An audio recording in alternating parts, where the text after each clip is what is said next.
আসসালামু আলাইকুম রহমতুল্লাহি ওয়া বারাকাতুহু। সম্মানিত দর্শক, গত কয়েকদিনে বাংলাদেশে অদ্ভুত কতগুলো ঘটনা ঘটে গেছে পার্লামেন্টের ভিতরে এবং পার্লামেন্টের বাইরে। এবং রাজনীতিতে যে কথাগুলো অতীতে কখনো বলা হয়নি, সে কথাগুলো কিন্তু এই বাংলাদেশে বলা হচ্ছে। প্রতিটি ঘটনা আস্তে আস্তে আপনাদেরকে বলি। এক নম্বর হলো যে সংসদ সদস্য হাসনাত আবদুল্লাহ, আপনারা সবাই তাকে চিনেন। এনসিপি নেতা হাসনাত আবদুল্লাহ, তিনি পার্লামেন্টে বাপের দোয়া কমিটি, বাংলাদেশ ক্রিকেট কন্ট্রোল বোর্ডের সাম্প্রতিক সময় যে একটা অ্যাডহক কমিটি হয়েছে পরিচালনার জন্য, সেখানে তামিম ইকবাল সহ অন্যান্য যারা অন্তর্ভুক্ত হয়েছেন তার মধ্যে ৩ জন ব্যক্তি, নারী এবং পুরুষ, তারা কেউ স্বামীর পরিচয়ে এবং কেউ পিতার পরিচয়ে, ৩ জন না ৪ জন, মির্জা আব্বাসের ছেলে, সালাউদ্দিন সাহেবের ছেলে এবং আমির খসরু মাহমুদ চৌধুরী সাহেবের ছেলে, আর ববি হাজ্জাজের স্ত্রী ব্যারিস্টার রাসনা ইমাম। তো এদের যে অন্তর্ভুক্তি, এটাকে মশকারা করে হাসনাত আবদুল্লাহ পার্লামেন্টে বলেছেন বাপের দোয়া কমিটি। ভালো কথা। এখন এটা তো ইন জেনারেল সব বাপের দোয়াতে হয়নি। যেমন ৩ জন পুরুষ, আমির খসরু মাহমুদ চৌধুরী সাহেবের ছেলে, সালাউদ্দিন সাহেবের ছেলে, মির্জা আব্বাস সাহেবের ছেলে, বলতে পারেন যে ঠিক আছে, এই ৩ জন বাপের দোয়া কমিটির গুরুত্বপূর্ণ সদস্য, বাবার পরিচয় তারা সেখানে এসেছেন। কিন্তু রাসনা ইমাম তো বাপের পরিচয় আসেননি। তার বাবা একজন স্বনামধন্য ব্যারিস্টার আক্তার ইমাম, তো সেই পরিচয় আসেননি। তো তিনি স্বামীর পরিচয়ে এসছেন। তো এক্ষেত্রে আসলে বাপের দোয়া কমিটির ক্ষেত্রে রাসনা ইমামের যে অধিকার, সেটা ক্ষুণ্ণ হয়েছে। আমি এটা আর কিছু বললাম না, বরং এখানে যদি স্বামীর দোয়া কমিটি হতো, উনি যদি বলতেন, তরুণ একটু আগ বাড়িয়ে বলতেন যে বাপের দোয়া কমিটি, স্বামীর দোয়া কমিটি, তাহলে জিনিসটা সর্বাঙ্গীন সুন্দর হতো। এই বিষয়টা নিয়ে ভীষণ রকম যাকে বলা হয় ট্রল হচ্ছে, আলাপ আলোচনা হচ্ছে, এবং আমার কাছে সবচেয়ে দৃষ্টিকটু যে বিষয়টি মনে হয়েছে সেটি হলো যে এটার আবার কাউন্টার দিয়েছেন স্বয়ং সালাউদ্দিন সাহেব, যার ছেলে এখানে অংশগ্রহণ করেছেন। তিনি এটিকে হালকা করার জন্য বলেছেন যে মাননীয় সদস্য, আমরা তো আসলে মায়ের দোয়া জানি, কিন্তু বাপের দোয়া কমিটি বা এরকম কোনো কথাবার্তা তো কখনো শুনেনি। সালাউদ্দিন সাহেব আসলে স্মার্ট হওয়ার চেষ্টা করছেন, অনেক ব্যাপারে তিনি স্মার্ট, কিন্তু তার এই বক্তব্যটি আসলে স্মার্ট হয়নি। কিছু কিছু ক্ষেত্রে নীরব থাকতে হয়, সব ব্যাপারে রেসপন্ড করা যায় না। ইতিমধ্যে তিনি বাংলাদেশে যথেষ্ট বিতর্কের তৈরি করেছেন এস আলমের সাথে তার সম্পৃক্ততা, তার পরিবারের সম্পৃক্ততা, এবং তিনি নিজে তার স্ত্রীকে নিয়ে, তার সন্তানকে নিয়ে যেভাবে রাজনীতিকে একটা প্রাইভেট লিমিটেড বা ফ্যামিলি কোম্পানি করার চেষ্টা করছেন, এটা বাংলাদেশের মানুষ ভালোভাবে নিচ্ছে না। আমাদের দেশের রাজনীতি খুবই জটিল, এখানে আসলে দীর্ঘদিন সাস্টেন করাটা খুব কঠিন একটা বিষয়। সালাউদ্দিন সাহেব ছাত্র জীবনে কী রাজনীতি করেছেন আই ডোন্ট নো, আমি জানি না। তার ভিতরে রাজনীতির যে প্রজ্ঞা এবং পলিটিক্যাল যে অ্যাটিটিউড, সেটা কতটুকু আছে আমার কাছে দেখে সেটি মনে হয়নি। তিনি সিভিল সার্ভিসের একজন সদস্য ছিলেন, গ্রামের একটা মধ্যবিত্ত পরিবার থেকে আসছেন, দেখতে শুনতে ভালো, সবই ঠিক আছে, কিন্তু আমাদের যে ট্র্যাডিশনাল রাজনীতি, সেই ট্র্যাডিশনাল রাজনীতিতে তার যে উত্থান, এটা অনেকটা আলেকজান্ডারের মতো। এবং এখন তিনি বিএনপির ভেতরে এবং বাইরে সকল মানুষের আক্রমণের শিকার। এবং যখন আপনি কারো ঈর্ষার পাত্র হয়ে যাবেন, হিংসার পাত্র হয়ে যাবেন, এটা যদি ম্যাসিভ আকার ধারণ করে, তাহলে বেশি দিন টেকা যায় না। সালাউদ্দিন সাহেব যেভাবে এখন সংসদের ভেতরে বাইরে, দলের ভিতরে বাইরে, দেশে বিদেশে যেভাবে অনেকগুলো উইংস তিনি পরিচালনা করছেন, এই উইংসগুলোর প্রতিটাই তার জন্য বুমেরাং হয়ে যাবে। ফলে আজকের এই যে ভিডিও করলাম, এই ভিডিওটা করছি এপ্রিল মাসের ৮ তারিখে। জাস্ট ওয়েট ফর 6 মান্থ, 6 মাসের মধ্যেই আপনারা দেখতে পাবেন সালাউদ্দিন সাহেবের এই রমরমা অবস্থা আর নেই। এমনকি তার যদি দপ্তর পরিবর্তন করা হয়, এমনকি তাকে যদি দপ্তরবিহীন মন্ত্রী করা হয়, এমনকি যদি তাকে মন্ত্রিপরিষদ থেকে বাদ দেওয়া হয়, এটা এই সমাজে অস্বাভাবিক কোনো ঘটনা নয়। তিনি তারেক রহমান সাহেবের কত প্রিয়, কত আপনজন। তারেক রহমান সাহেবের কি ক্ষমতা, তার কি ক্ষমতা, তাদের চাইতে হাজার হাজার গুণ প্রেম ছিল, মহব্বত ছিল, ভালোবাসা ছিল বাদশাহ হারুন আর রশিদের সঙ্গে এবং তার উজিরে আজম জাফর বার্মেকির সঙ্গে। খুব বিখ্যাত কাহিনী। তো সেই জাফর বার্মেকিকে তিনি ভালোবাসেন এবং তারা বলতে গেলে জাফর বার্মেকির যে বাবা ইয়াহিয়া বার্মেকি খলিফা আল মনসুরের প্রধানমন্ত্রী ছিলেন, মানে বাদশাহ হারুন আর রশিদের দাদা। আর বাদশাহ হারুন আর রশিদের বাবা যে খলিফা হাদি, তারও প্রধানমন্ত্রী ছিলেন। তো হারুন আর রশিদ যখন যাকে বলা হয় জন্মগ্রহণ করলেন, তখন তার তত্ত্বাবধান, তাকে মানুষ করা, তাকে শিক্ষা দেওয়ার দায়িত্ব ইয়াহিয়া বার্মেকির উপর দিয়ে দিলেন হাদি না, ঠিক খলিফা আল মনসুর। তখন খলিফা মনসুর ক্ষমতা দেয়। এবং আজকে যে ইরানের রাজধানী যে তেহরান, তখন আসলে এই তেহরান নাম ছিল রে, প্রাচীন নগরী, এটার নাম ছিল রে, একটা গ্রাম ছিল, ইট ওয়াজ এ গ্রাম। এবং এই জায়গাটাতেই বার্মেকিরা বসবাস করতেন।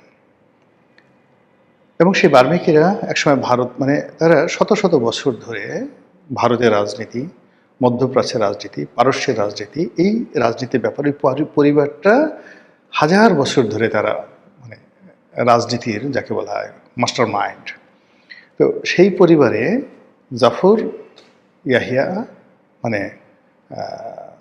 জাফর বার্মেকি আর বাদশাহ হারুন আর রশিদ তারা একই বয়সী ছিলেন, একই সঙ্গে বেড়ে উঠেছেন এবং একই মায়ের দুধ খেয়েছেন। তো বুঝেন সম্পর্কটা কোন পর্যায়ে। যখন হারুন আর রশিদ খলিফা হলেন, তার প্রধানমন্ত্রী হলো জাফর সাদেক, যাকে সবাই জাফর বার্মেকি বলতেন।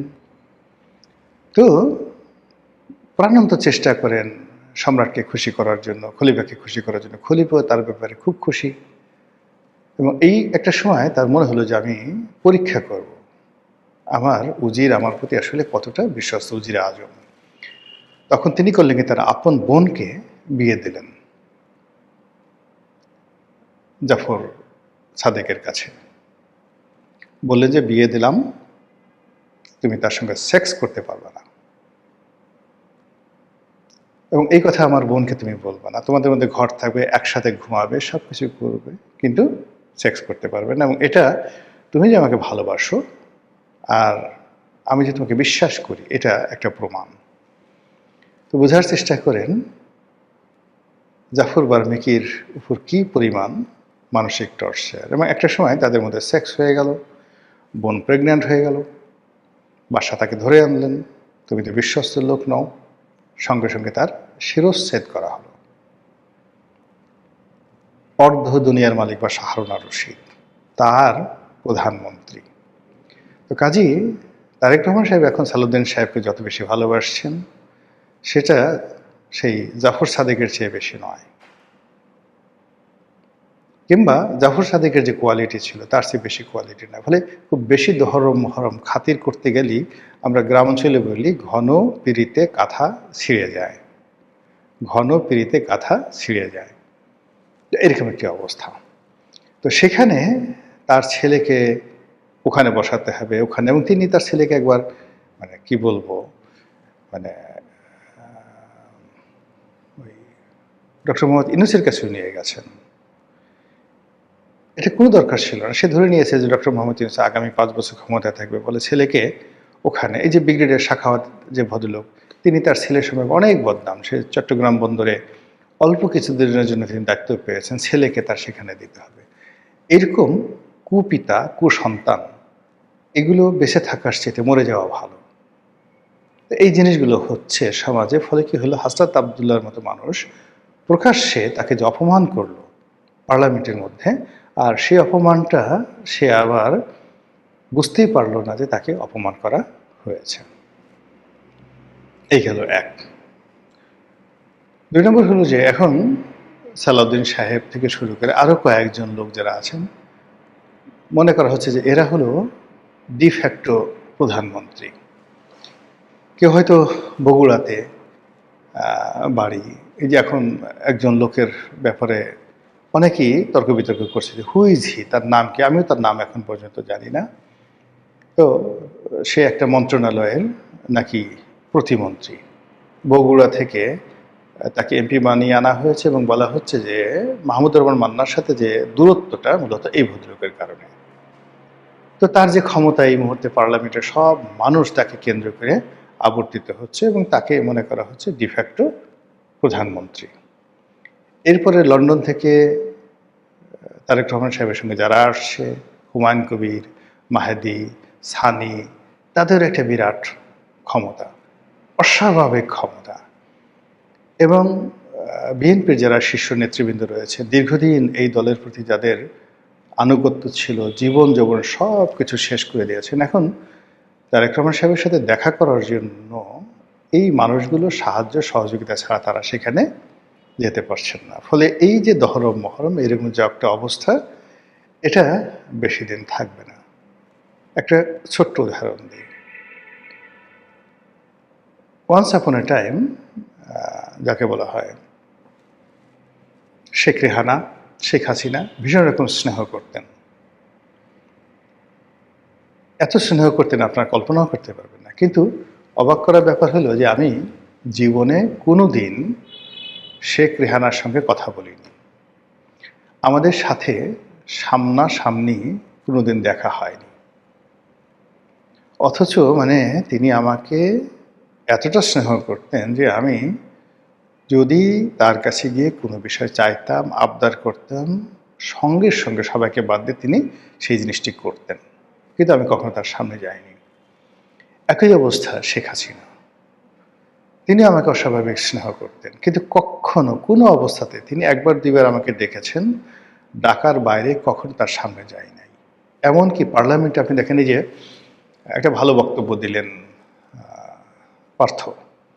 তো পার্থবাবু বক্তব্য দিয়ে বক্তব্য পর্যন্ত ঠিক ছিল, কিন্তু সে বক্তব্য দেওয়ার পরেই তার পার্সোনালিটি সে হারিয়ে ফেলে সে সঙ্গে সঙ্গে পাগলের মতো সে প্রধানমন্ত্রী তারেক রহমান সাহেবের সামনে গেল এবং সে চাইল যে তারেক রহমান সাহেব তাকে কিছু দেখ, তাকে প্রশংসা করুক। পার্লামেন্টে উপস্থিত ছিলেন, তারেক রহমান সাহেব তার বক্তব্য তালিয়ে দিয়েছেন, সব কিছু করেছেন, কিন্তু পার্থর যে পার্সোনালিটি, সেই পার্সোনালিটি লস করে তারেক রহমান সাহেবের সামনে যাওয়াটাই গুরুতর অপমান তার নিজের জন্য, ব্যক্তিত্বের জন্য, যোগ্যতার জন্য। ফলে তাকে নিয়ে পার্লামেন্টের মধ্যে যে একটা ক্রেজ ছিল সেটা এখন শূন্যতে নেমে এসছে। তিনি গিয়ে আবেগের বশবর্তী হয়ে প্রধানমন্ত্রীকে কুলাকুলি করলেন, প্রধানমন্ত্রী বিব্রত হলেন। তারপর সে দ্রুত প্রধানমন্ত্রী তাকে ধাক্কা দিয়ে সরিয়ে দিলেন। সে আবার তার সাথে কিছু একটা কথা বলার চেষ্টা করছিল, সময় কাটার চেষ্টা করছিল। প্রধানমন্ত্রী তার পিঠে মৃদু থাপ্পড় দিয়ে বোঝার চেষ্টা করলেন যে ডোন্ট ক্রস ইউর লিমিট। এই দৃশ্য আমরা দেখেছি, এর মধ্যে অনেক সাইকোলজিক্যাল ব্যাপার আছে। এখন ধরুন আমিও 5টা বছর পার্লামেন্টে ছিলাম। আমি যেদিন পার্লামেন্টের খুব একটা বক্তব্য ভাইরাল হয়ে আছে এখনো পর্যন্ত, জামাতের বিরুদ্ধে একটা বক্তব্য দিয়েছিলাম, না ওই দিন দিয়েছিলাম নারী নেতৃত্ব নিয়ে একটা বক্তব্য দিয়েছিলাম এবং প্রধানমন্ত্রী শেখ হাসিনা পার্লামেন্টে উপস্থিত ছিলেন। এবং আমার সেই বক্তব্য শোনার পরে মানে শি ওয়াজ সারপ্রাইজড। এত আপনারা দেখতে পারেন যে এতটা সারপ্রাইজ ছিলেন, পাগলের মতো তিনি আমার দিকে তাকিয়েছিলেন। ওখানে টেবিল থাপড়ানোর মতো কিছু ছিল না। বক্তব্য এমন একটা বিষয় ছিল, আমি সেই হাজার বছরে সেই ক্লিওপেট্রা থেকে শুরু করে সেই যে বক্তব্য নারী নেতৃত্ব কিভাবে আসছে, কোরআন দিয়ে, হাদিস দিয়ে, ইজমা দিয়ে, কিয়াস দিয়ে এমনভাবে বলে গেছিলাম, হয়তো আল্লাহ আমার মুখ দিয়ে বের হয়ে গেছে। উনি মন্ত্রমুগ্ধের মতো মানে শুনছিলেন। কই আমি তো দৌড়ে তার সামনে যাইনি, কোনোদিন যাইনি। 5টা বছরে একদিনও মানে অধিবেশন শেষ হলে সবাই করতে কি দৌড়ে তার সামনে যেত সালাম দেওয়ার জন্য, লাইনে দাঁড়িয়ে থাকতো, যার সঙ্গে সালাম দিত। জীবনে একদিনের জন্য যায়নি। কিন্তু আমার প্রতি তো ওনার স্নেহ কখনো কমেনি, আকর্ষণ কখনো কমেনি। আর যারা এইভাবে দৌড়ে গেছে, দৌড়ে যাওয়ার ফলে কেউ মন্ত্রী হয়েছে, দৌড় দিয়ে কেউ অনেক কিছু হয়েছে, একমাত্র আবুল হোসেন সাহেব ছাড়া আর কারো ভাগ্যে এই ধরনের ঘটনা ঘটেনি। তো এইরকম আসলে কি হলো কি, যে ক্ষমতা কেন্দ্রিক যে দৌড়াদৌড়ি, ক্ষমতার জন্য ছুটোছুটি, বা আপনার কোনো যোগ্যতা নেই, কেবলই মাত্র অন্যের দয়া বা করুণার ফলে আপনি কিছু একটা পেলেন, তখন যিনি কর্তা মালিক, তিনি যখন চাইবেন তখন সেটা আপনার হাত থেকে ছিনিয়ে নেবেন। এভাবে কত মানুষ, অযোগ্য মানুষ মুহূর্তের মধ্যে রাজা হয়েছে, আবার জমিনে ফিরে এসেছে, মন্ত্রী হয়েছে, আমির হয়েছে, ওমরা হয়েছে।